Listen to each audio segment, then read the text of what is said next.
Olá, seja muito bem-vindo ao podcast Redigir. Aqui, Gislaine Buozzi, escritora e professora de redação. No episódio de hoje, falo em especial da redação do CNU, Concurso Público Nacional Unificado, já conhecido como o Enem dos concursos. Abordo corrupção e democracia. Tema, sem dúvida, potencial à redação do CNU. Haja vista o fato de esse enfrentamento tocar não só ao poder público, como também ao cidadão comum.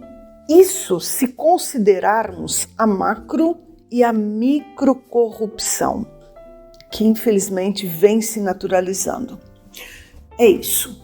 Grande parte da sociedade já não se assusta com o jeitinho brasileiro, expressão que, de certo modo, tem sido interpretada como a desonestidade do brasileiro. E essa generalização incomoda os brasileiros que não adotam, pelo contrário, recriminam o jeitinho. Deixa-me primeiro dizer que vou dividir esse episódio em 2 blocos. No primeiro, faço algumas considerações sobre a redação do CNU. Quero dar a vocês um norte a respeito dos critérios de avaliação.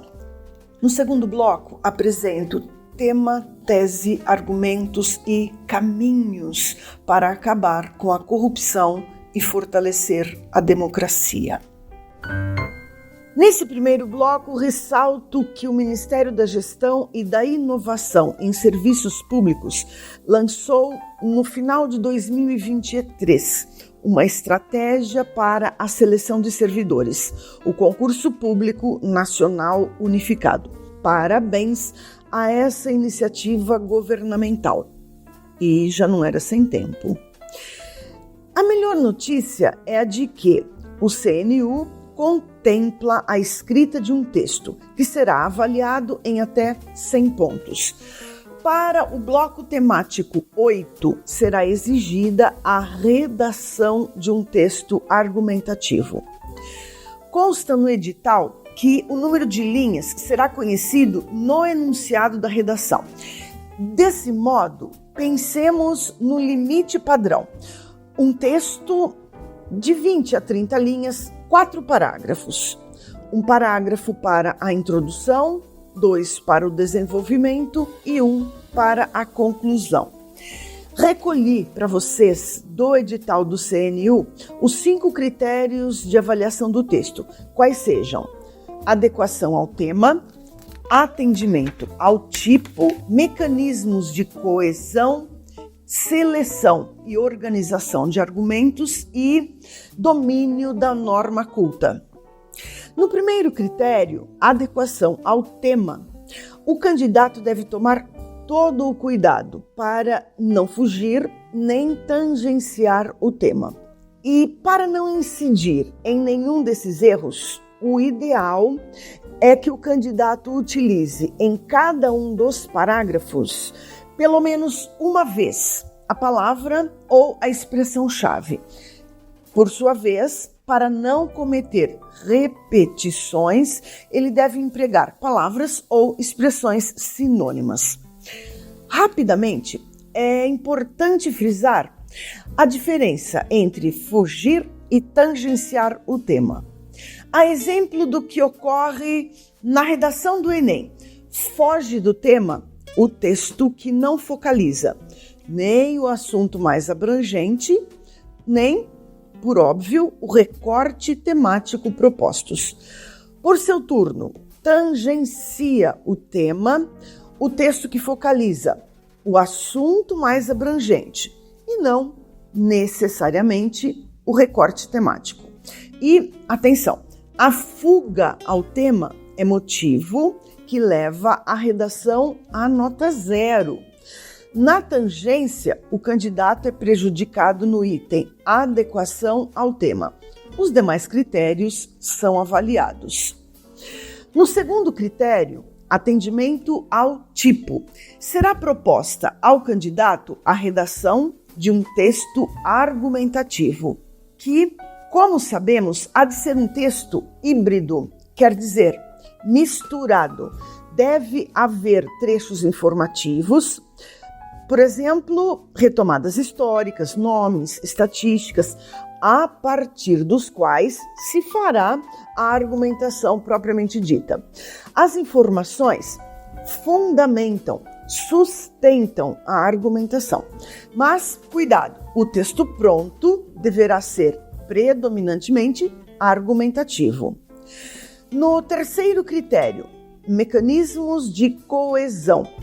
Aqui é posta à prova a habilidade do candidato em manejar corretamente os recursos coesivos, quais sejam as conjunções, os pronomes, as preposições. E quando se fala em coesão, é muito comum o candidato pensar que, se houver uma conjunção ou uma locução conjuntiva no início do segundo, do terceiro e do quarto parágrafos, esteja tudo resolvido. Não. Na verdade, a atenção do candidato deve se voltar a dois tipos de coesão: a interparágrafos e a intraparágrafo. A coesão interparágrafos é exatamente essa que acabei de mencionar. É a coesão avaliada na superfície do texto. No início do segundo, do terceiro e do quarto parágrafos, deve sim haver uma conjunção. A coesão intraparágrafo é aquela que acontece dentro do parágrafo. Percebam, não se trata aqui de uma verificação de superfície, e sim de mergulho, de leitura atenta do parágrafo. Verifica-se, desse modo, o emprego correto de conectores entre as palavras e entre os períodos que compõem o parágrafo. Nesse mesmo critério, confere-se ainda a capacidade do candidato em escrever sem incidir em repetições.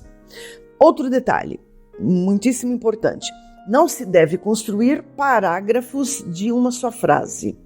Quando isso acontece, o parágrafo torna-se labiríntico, ou seja, a ideia principal vai se perdendo, vai ficando esquecida em meio a tantas intercalações.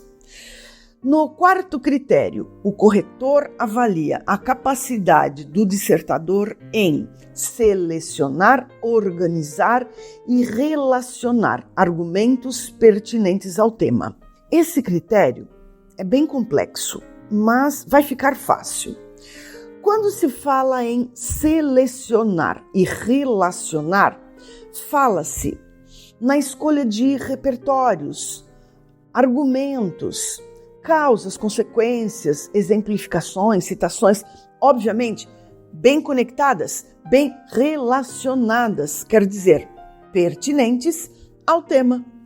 Quando se fala em organizar, fala-se da harmonia do corpo do texto, começo, meio e fim. Tenho uma estrutura para sugerir a vocês. No primeiro parágrafo, apresentem o tema, antecipem pelo menos 2 argumentos e escrevam a tese. Tese é o mesmo que ponto de vista, opinião daquele que escreve. O parágrafo introdutório funciona como o projeto do texto. No segundo e no terceiro parágrafos, desenvolvam, explorem os argumentos lançados na introdução. No último parágrafo, obviamente, finalizem o texto. Cabem aqui, por exemplo, a reafirmação da tese e a retomada bem sintética das principais ideias do texto. Cabem até mesmo apontamentos que solucionem eventuais problemas então discutidos, enfrentados ao longo do texto. No quinto critério, domínio da modalidade escrita formal.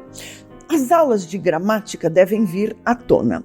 São avaliadas a ortografia, a morfologia, A sintaxe de concordâncias, de regências, além da escolha de palavras formais. Palavras que se contrapõem aos coloquialismos, às gírias e aos cacoetes da linguagem. Pessoal, olha só, quando falo da escrita formal, não entenda que se deva empregar palavras difíceis. Não, definitivamente não. O emprego de palavras difíceis, ao contrário do que possa parecer, significa anacronismo, significa escrita prolixa, empoeirada. A escrita, ainda que formal, não pode fugir do universo vocabular do leitor a que ela se destina. O escritor não pode obrigar o leitor a consultar o dicionário a cada linha que lê. Até porque isso não vai acontecer. Com palavras simples, é possível encadear períodos elegantes. O segredo da boa escrita está na correção e não na escolha de palavras cujos significados não sejam imediatamente conhecidos. Nesse segundo bloco, falo do recorte temático, qual seja caminhos para acabar com a corrupção e fortalecer a democracia brasileira. Pois bem, apresento o tema, a tese e, em especial, os argumentos a serem explorados, sobretudo causas e consequências que povoam esse universo. Há também, no final, alguns possíveis caminhos para, quem sabe, havendo seriedade e vontade política, finalizar a discussão. Seguem, então, tema e tese. Quando se discutem os caminhos para acabar com a corrupção, é preciso, antes, trazer à tona o fato de que, em 2023, segundo o Índice de Percepção da Corrupção, IPC, o Brasil ocupou o 94º lugar dos 180 países e territórios que se submetem à avaliação da integridade do setor público. Desse modo, os ideais democráticos são preteridos, o que perpetua a desigualdade social. Haja vista a concentração de renda nas mãos de poucos. No Brasil, o 1% mais rico concentra 28,3% da renda do país, conforme ranking sobre o desenvolvimento humano. Listo agora 3 causas, 3 consequências, 3 caminhos. Primeira causa: sistema político eleitoral frágil. O sistema político brasileiro, com sua grande quantidade de partidos e a necessidade de formar coalizões para governar, pode levar a um ambiente fértil para a corrupção. Até porque negociações e concessões, muitas vezes, o mais das vezes, ocorrem nos bastidores. Segunda causa: cultura da impunidade. Existe uma percepção de que pessoas poderosas raramente sejam responsabilizadas por seus atos corruptos. Isso é reforçado por um sistema judiciário lento e, por vezes, parcial, quando se propõe a julgar, a punir celebridades corruptas. É bom lembrar também de pessoas jurídicas que dão causa e avolumam a corrupção. Terceira causa: desigualdades socioeconômicas. Altos níveis de desigualdade social podem alimentar a corrupção, pois aqueles em posições privilegiadas podem explorar o sistema para manterem ou aumentarem sua riqueza à custa do bem público.